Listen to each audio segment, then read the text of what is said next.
Hey there, ladies and gentlemen. Happy Memorial Day. I wanted to share a little story with you guys about Memorial Day. First, of course, Memorial Day tomorrow, Monday. How much did this all cost, right? Memorial Day actually officially started as Decoration Day after the Civil War. It was a day to go out there and decorate the tombstones of those soldiers who were killed fighting the American Civil War, fighting to end slavery. After, of course, Spanish American War and World War I and World War II, the holiday takes on a little different significance, and it's actually during the Vietnam War, it officially becomes known as Memorial Day. And I wanted to just talk a little bit. Of course, you guys saw the Tomb of the Unknown Soldier here. That is at Arlington National Cemetery. And one very special section of Arlington National Cemetery is Section 60. You guys can see the picture here in the background. Um, Section 60 is where all of the war dead from Iraq and Afghanistan, our global war on terror, are buried. Again, if their families so choose. If you're killed in combat in one of those wars, you can be buried here at Arlington National Cemetery if your family chooses. Okay? So let me kind of back up a little bit here. Here is a Newsweek open letter. This is from Army Sergeant, actually Staff Sergeant Zachary Wobbler from January 2004. And I was actually stationed with Sergeant Wobbler during this. Um, so let me just read his open letter to you guys. My fellow Americans, I am a United States Army Ranger. I am 23 years old. I look 32 and I feel like I am 50. On a daily basis, I put my body through more hell so when needed, I can move further, faster, and fight harder for you. I do not choose my battlefields. I do, however, choose my citizenship. I am a patriot. I bleed red, white, and blue for you. I have a 3-year-old daughter. I've missed two-thirds of her life. Every day I think of my friends that have died. I fight back the tears. I carry a set of dog tags in my pocket lest I forget. I spend my holiday season staring at a 6-inch fiber optic Christmas tree my mother had sent to me.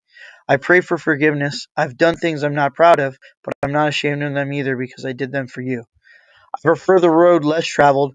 I don't do what I do for personal recognition, glory, pity, or money. I do it for you, my fellow Americans. And now I ask you one thing. Stand behind us. If you choose to degrade my commander in chief for his decisions, try living in one of the nations of the oppressed. Our nation is strong, proud, nation capable of defeating any enemy. But to do it, we must all, civilians and soldiers, stand behind each other. Visit Arlington National Cemetery. Those that lie there are my brothers in arms, my friends, and our fellow Americans. Sergeant Wobbler wrote that during his first deployment, and then I was actually on the second deployment with Sergeant Wobbler. Um, and of course, he noted there Arlington National Cemetery. Here is where Sergeant Wobbler is buried today. This here is in Section 60 in Arlington National Cemetery, and you guys can see his gravesite there. Sergeant Wobbler was killed February 6th, 2005. Um, he was out on a overwatch position with his scout sniper team. They called for backup, and there was some confusion, and him and his radio operator stepped out of the building to try to flag down the help that was coming. And Sergeant Wobbler was hit and wounded by insurgents who drove by. The story goes that Sergeant Waller was able to return fire and actually killed the driver of that vehicle. They actually were able to bring him back inside of the building and started performing first aid on him. And one of the stories I heard was that Sergeant Wobbler tried to get up and actually go back after the guys. Obviously, he was in a little bit of shock. And from there till Sergeant Wobbler got back to the main hospital when we were ready to medevac him, he just lost too much blood, and he died there in Iraq on February 6th, 2005. Okay. Another quick story. Sergeant Andrew Vadek. I didn't know him. I actually met his dad. His dad actually does some of the um, uh, Miller Keystone Blood Bank, like checking in if you guys ever donate blood at the school. Sometimes he ends up working that. Um, I think Mrs. Seymour actually used to work with him and Jim Thorpe on the river doing river trips.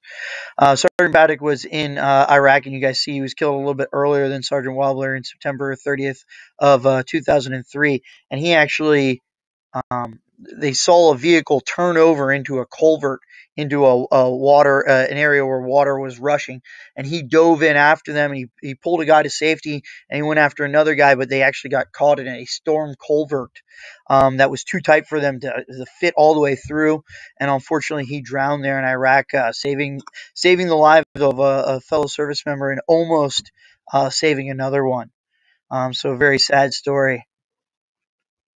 And here you guys can see again, here's some more pictures of Section 60, often referred to as the saddest acre on earth.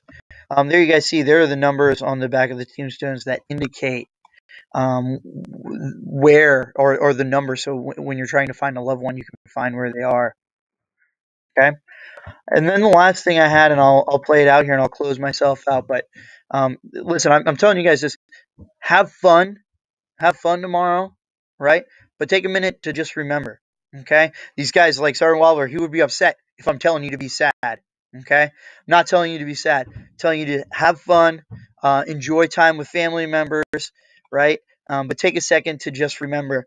And let me share this story here of Steelers left tackle Villanueva, who is a West Point graduate and now plays for the Pittsburgh Steelers. This is SC Featured. This is the power of sports.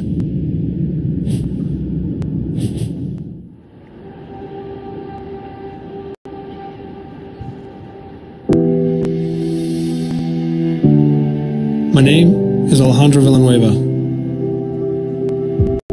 I play left tackle for the Pittsburgh Steelers. But before I was in the NFL, I was a soldier in the United States Army.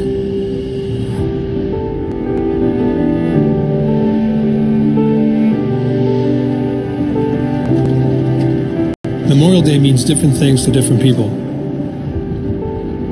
For those of us who served, that meaning is pretty obvious. You remember those who were lost, who made the ultimate sacrifice.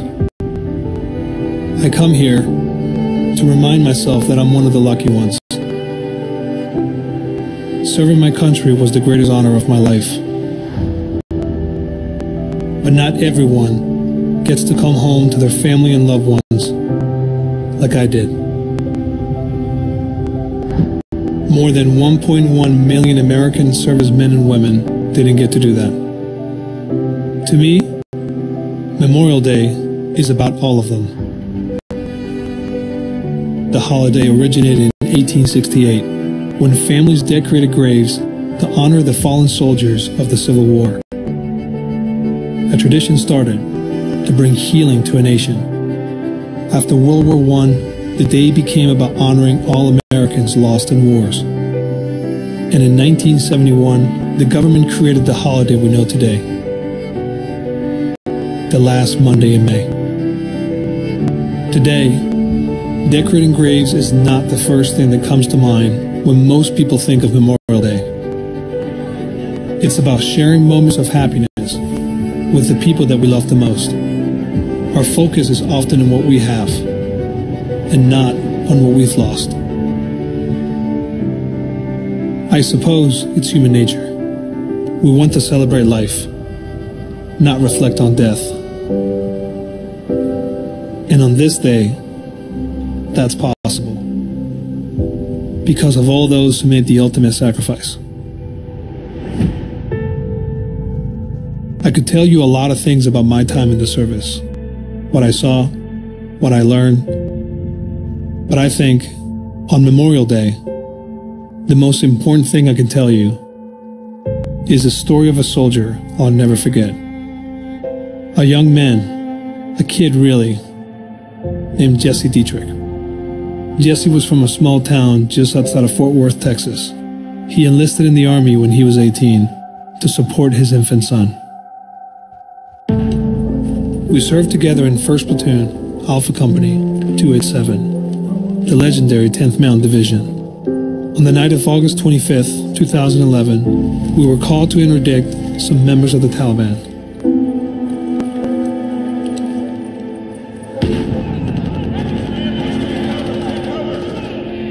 We were ambushed. Jesse didn't make it. He was 20 years old, and he left behind a 2-year-old son named Kevin.